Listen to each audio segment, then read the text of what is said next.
Bapak, Ibu, saudara-saudari, adik-adik kaum muda yang terkasih, Shalom, berkah dalam. Apa kabar hari ini? Semoga Anda semua diberikan rahmat, kesehatan, dan sukacita. Hari ini saya kembali mengajak Anda untuk mendengarkan firman Tuhan. Mari kita siapkan hati kita. Tuhan sertamu dan sertamu juga.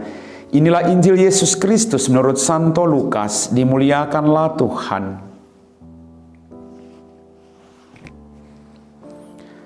Sekali peristiwa, datanglah Yesus di Nazaret, tempat ia dibesarkan. Seperti biasa pada hari Sabat ia masuk ke rumah ibadat. Yesus berdiri hendak membacakan kitab suci. Maka diberikan kepadanya kitab Nabi Yesaya. Yesus membuka kitab itu dan menemukan ayat-ayat berikut.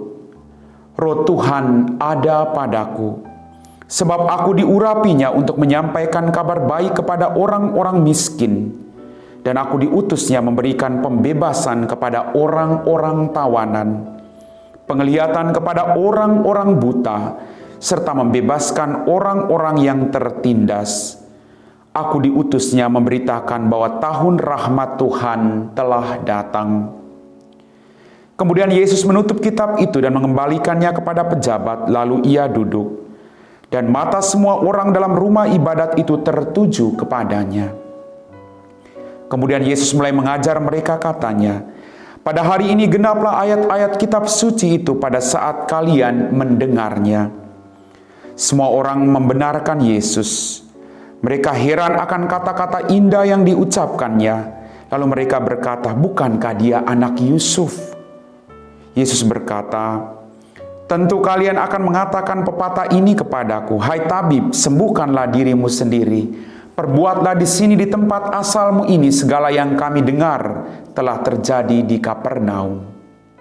Yesus berkata lagi, "Aku berkata kepadamu, sungguh tiada nabi yang dihargai di tempat asalnya.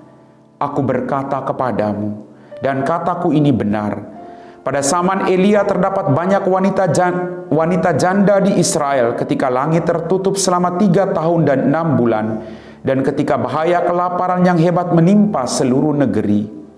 Tetapi Elia diutus bukan kepada salah seorang dari mereka, melainkan pada seorang wanita janda di Sarfat di tanah Sidon.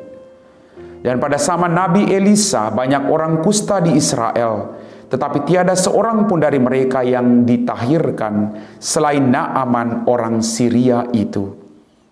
Mendengar itu sangat marahlah semua orang di rumah ibadat itu. Mereka bangkit lalu menghalau Yesus keluar kota dan membawa dia ke tebing gunung tempat kota itu terletak untuk melemparkan dia dari tebing itu. Tetapi Yesus berjalan lewat tengah-tengah mereka lalu pergi. Demikianlah sabda Tuhan.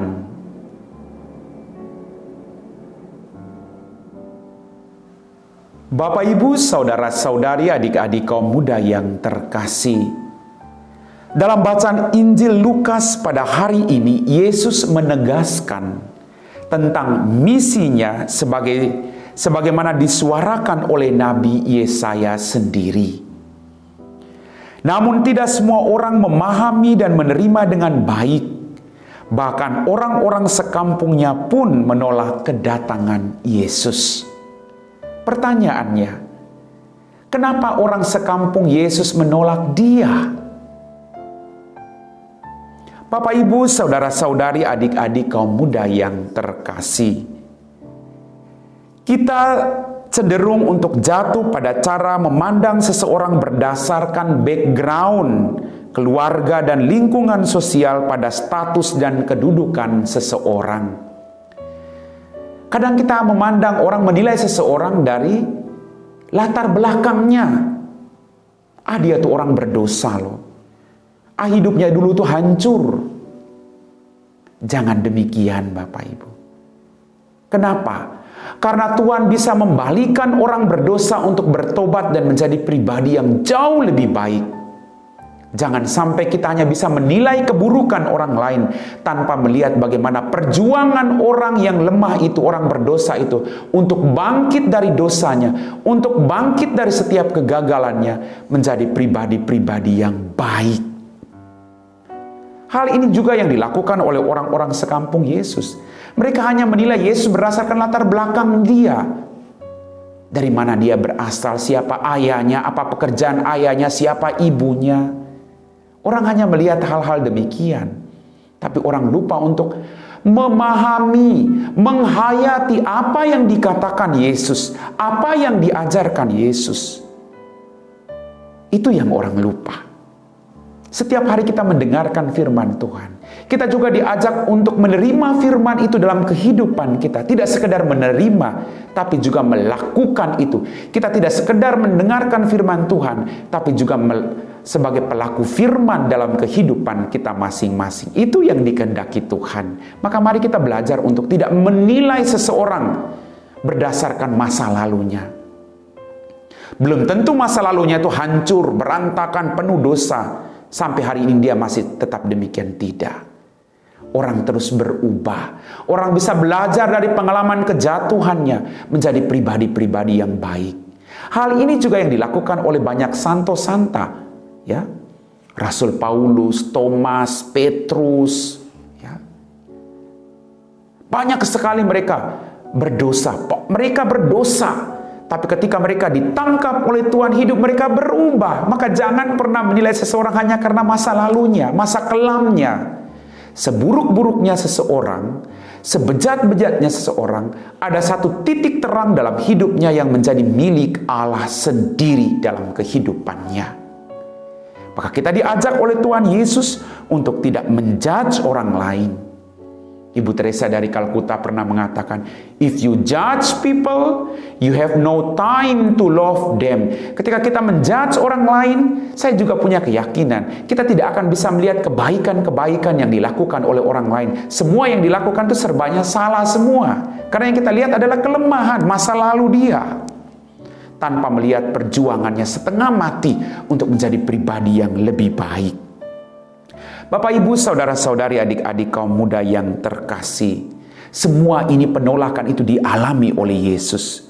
Orang-orang sekampungnya lebih melihat keadaan keluarga dan orang tuanya sebagai warga masyarakat biasa yang tidak memiliki pengaruh apa-apa. Kecenderungan ini mengakibatkan sikap penolakan terhadap Yesus dan warta sukacita yang diajarkan olehnya.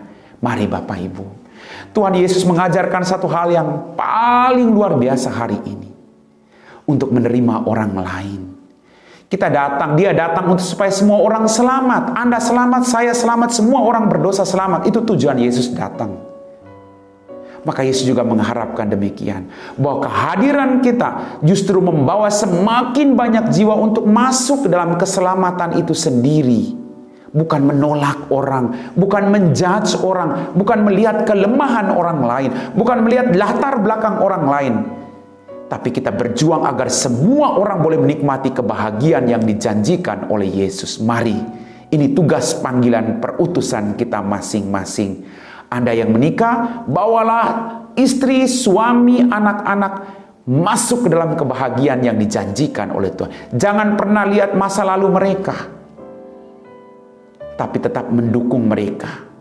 Orang berubah, orang bertumbuh bukan karena dia dijudge, bukan karena dia dinilai rendah oleh orang lain, tapi karena dia dihargai, diberi pengakuan, dirangkul, dimaafkan. Mari kita lakukan itu Bapak Ibu.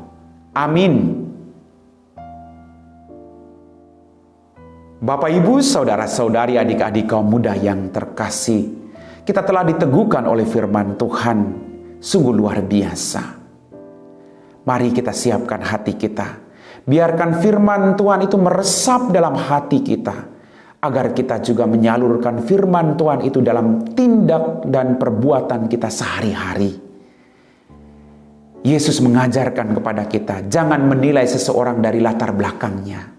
Tapi nilailah seseorang bagaimana dia berjuang menjadi pribadi yang baik. Kita siapkan hati kita untuk berdoa. Dalam nama Bapa dan Putra dan Roh Kudus. Amin. Ya Tuhan Allah Bapa kami dalam kerajaan surga, terima kasih Tuhan Yesus atas rahmat kehidupan, berkat berlimpah yang masih Engkau berikan kepada kami. Pada saat ini Tuhan, kami berdoa bagi mereka semua yang sedang sakit, baik di rumah mereka maupun di rumah sakit. Kau jamah mereka dengan rahmat kesembuhan. Mereka yang saat ini sedang mencari pekerjaan atau memulai pekerjaan yang baru, Engkau berikan mereka rahmat kesehatan. Engkau berkati segala jeripaya mereka, agar mereka boleh mendapat pekerjaan, dan pekerjaan yang sedang mereka mulai boleh menjadi berkat bagi banyak orang.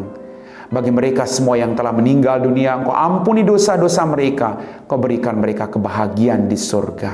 Tuhan, dampingilah kami dalam seluruh perjalanan hidup kami untuk mengikuti Engkau. Biarlah kami menjadi murid-murid-Mu yang setia.